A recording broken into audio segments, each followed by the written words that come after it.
kesenangan kita, hobi kita apa. Kalau itu hobi bisa menghasilkan uang, ya itu kita jalankan. Kerja jam berapapun kita nggak pernah capek, Mas. Aku malam-malam ngangkatkan koi amis-amisan, itu kan amis kan koi kan, amis-amisan, malam-malam direpotkan dengan koi sakit dan melompat, itu kita nggak benar-benar nggak capek. Jam berapapun saya akan melayani customer saya, jam berapapun saya akan siap untuk menangani agar ikan saya aman. Kalau kita udah bertanggung jawab atas apa yang kita lakukan, insya Allah semuanya akan dimudahkan, Mas. Yang penting tanggung jawab, dan yang paling utama diniati dengan doa.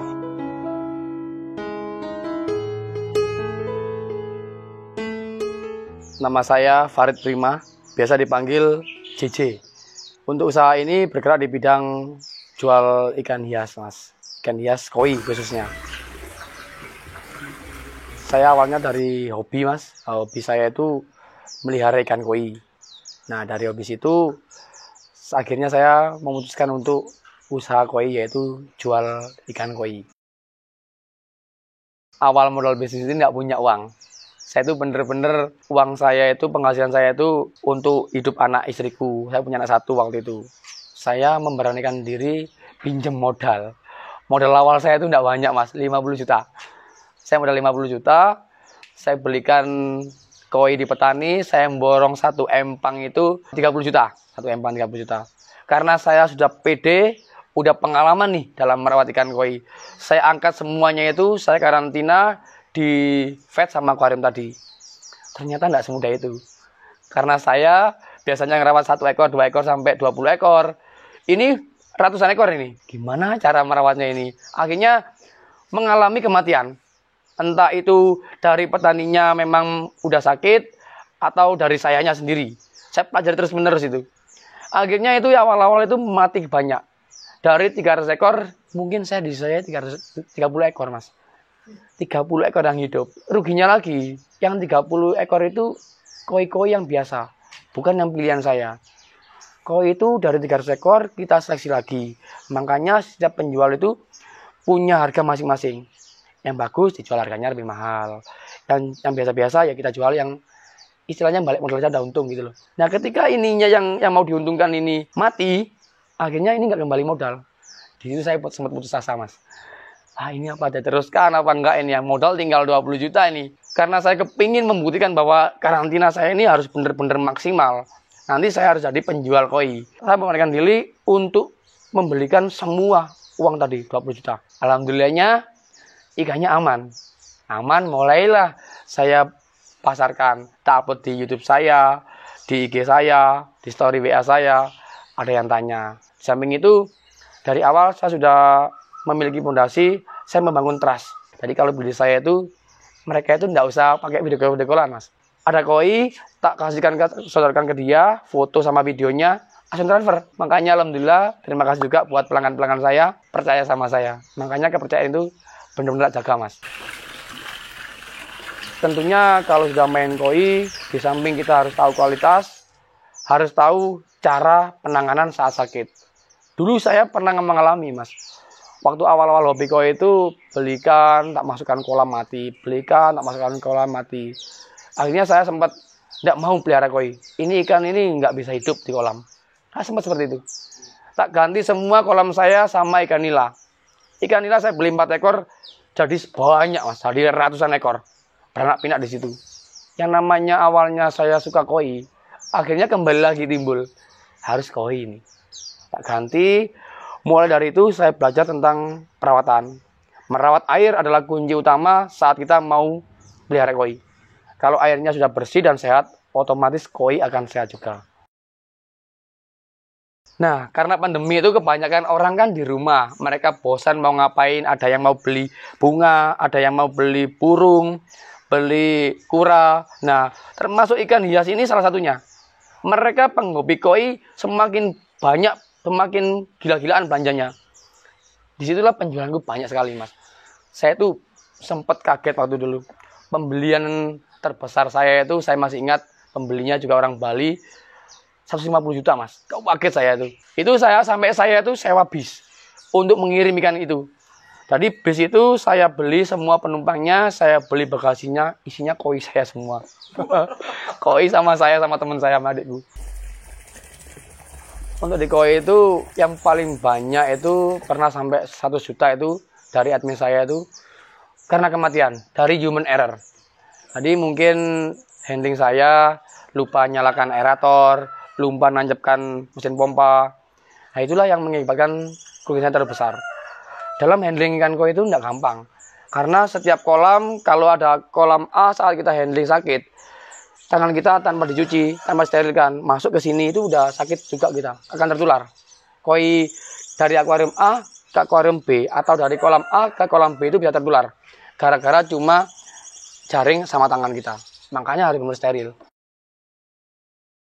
Koi kita itu sekarang kualitasnya sudah, menurut saya sudah bagus mas, sangat-sangat bagus. Pertumbuhannya itu baik petani maupun kita jaga kualitas itu sangat-sangat bagus. Aku tuh kepingin ikan lokal kita setidaknya hampir sama lah kayak ikan impor mas. Kalau ikan koi kita bisa laku 100.000 aja per ekor, size 20 cm, 25 cm, pasti petani kita akan makmur mas. Harga ikan koi tergantung dengan kualitas. Untuk size itu bisa size besar murah, bisa sekecil mahal, itu karena kualitas. Nah, jadi kalau untuk ikan koi yang besar lebih murah daripada yang kecil, tentunya yang kecil tadi punya kualitas yang berbeda.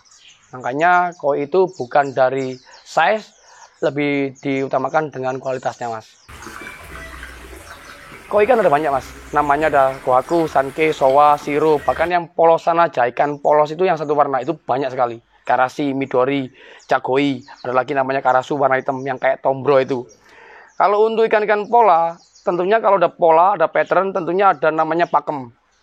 Misalkan kayak kohaku, memiliki dua warna, putih sama merah. Dasaran ikannya udah putih, ada kombinasi warna merah. Merahnya itu untuk kohaku bagus, gak boleh kena pipi. Merahnya harus sampai hidung depan, gak boleh sampai depan. Boleh sampai depan, harus ada warna putih dulu. Selain itu, putihnya harus seputih salju. Merahnya harus strong dan mengkilat. Itu untuk kohaku. Untuk sowa beda lagi. Karena sowa itu kombinasi warna putih, merah sama hitam. Tadi hitamnya itu harus benar-benar pekat. Kalau masih belum pekat itu namanya tatagoi. Jadi warna hitam yang masih di dalam tubuhnya ikan koi itu namanya tatagoi. Nah itu tugasnya para kita penghobi koi untuk di keeping agar suminya keluar atau hitamnya keluar. Kalau penghobi pemula biasanya kurang suka kalau beli ikan seperti itu. Tapi untuk kita udah main koi lama, saya main koi udah 14 tahun. Hobi koi saya. Kalau kita udah berhasil memunculkan warna hitam yang ada di koi, apalagi khususnya sowa, itu sangat bangga. Itulah kesenangan kita. Ada tantangannya sendiri. Kalau untuk standar pelihara koi, kalau saya ya, itu minimal kedalamannya 1 meter. Kalau kolam 1 meter itu apalagi outdoor mas, suhunya akan cepat nggak berubah. Karena koi sakit itu awalnya dari suhu yang berubah signifikan. Malamnya dingin, siangnya panas, kan airnya terus berubah.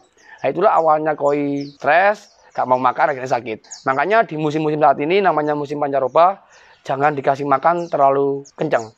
Koi itu gak makan 1 minggu itu aman mas. 2 minggu mungkin kurus, tapi gak sakit. Jadi kita puasakan aja, jangan lama-lama lah. 3 hari, 2 hari itu gak apa-apa. Untuk penjualan lewat media sosial hampir 90%. Yang 10%-nya lewat offline. Saya pernah laku itu 1 ekor jenis cakoi itu 18 juta. Itu koi terbesar koleksi saya. Size-nya 82 cm. Dibeli namanya Pak Ajis. Dia memang koleksinya itu ikan-ikan yang size jumbo-jumbo. Tips saya bagi para pembeli ikan koi, setidaknya kalau mau transaksi ikan koi itu lakukan video call. Video call adalah kunci utama. Jadi ikan itu harus benar-benar di dia. Itu meminimalisir penipuan. Terus carilah penjual yang benar-benar penjual yang amanah. Terus kalau mau sistem COD bisa, ya lebih baik sistem COD. Kalau datang lebih enak, bisa pilih-pilih, interaksi langsung, bisa konsultasi ke penjual, itu lebih enak. Karena ingin nambah saudara mas. Nggak beli nggak apa-apa, kita tukar informasi, tukar pengalaman melihara koi. Di map saya itu JJK Nusantara. Kalau mau beli ke tempat saya, monggo. Kalau mau lihat saya di YouTube, nama YouTube saya itu JJ Yeni. Nama Instagram saya Mas JJ21. TikTok saya JJ Yeni 3. Silakan komentar-komentar di situ. Minta saran-saran ke saya tentang tips-tips memelihara koi. Dengan senang hati saya akan menjawab mas. Kalau harapan saya, untuk saya pribadi, saya kepingin usaha saya tambah maju mas. Penghobi koi itu semakin banyak. Kalau semakin banyak kan peluang untuk kita lakukan gampang. Terus kalau untuk instansi pemerintahan, kalau difasilitasi, permudahlah untuk kirim ikan koi ke luar negeri. Kepingin ikan kita itu sampai go internasional. Biar kita bisa setidaknya hampir sama lah kayak Jepang. Nah itu pasti petani-petani akan makmur mas. Kalau saya sih yang penting passion mas. Kesenangan kita, hobi kita apa. Kalau itu hobi bisa menghasilkan uang, ya itu kita jalankan. Kerja jam berapapun kita nggak pernah capek mas. Yang penting satu, niat pertama. Yang kedua, lakukan usaha dengan jujur dan dengan disiplin. Tentunya semuanya mengarah ke tanggung jawab. Kalau kita udah bertanggung jawab atas apa yang kita lakukan, insya Allah semuanya akan dimudahkan mas. Yang penting tanggung jawab. Yang terakhir dan yang paling utama diniati dengan doa. Minta izin kepada Tuhan. Jadi supaya kita dilancarkan. Mohon izin ke orang tua kita. Saya dulu awalnya gitu mas. Saya minta izin kepada mama saya yang selalu support saya sampai hari ini. Mam, aku udah buat koi. Doain aku ya mam ya. Butuh modal piro le? Ndak mam, aku kepingin doa sampean doa. Aku sih eling mas. Aduh, nangis aku. Aku eling mas, itu mas. Aku 50 juta itu aku gak milah tentang mamaku mas. Aku bener-bener aku pinjam modal. Mamaku mau ngasih mas, tapi saya bener-bener aku minta izinnya aja mas. Agak minta modalin. Alhamdulillah mas, sama saya bisa kamu. Akhirnya saya sampai bisa beli tanah, bisa membantu orang-orang yang mencari pekerjaan, merekrut karyawan. Nggak nyangka aja, saya bisa beli apa yang tak kepingini. Hobi yang kita tekuni sehingga menghasilkan pundi-pundi penghasilan ke kita.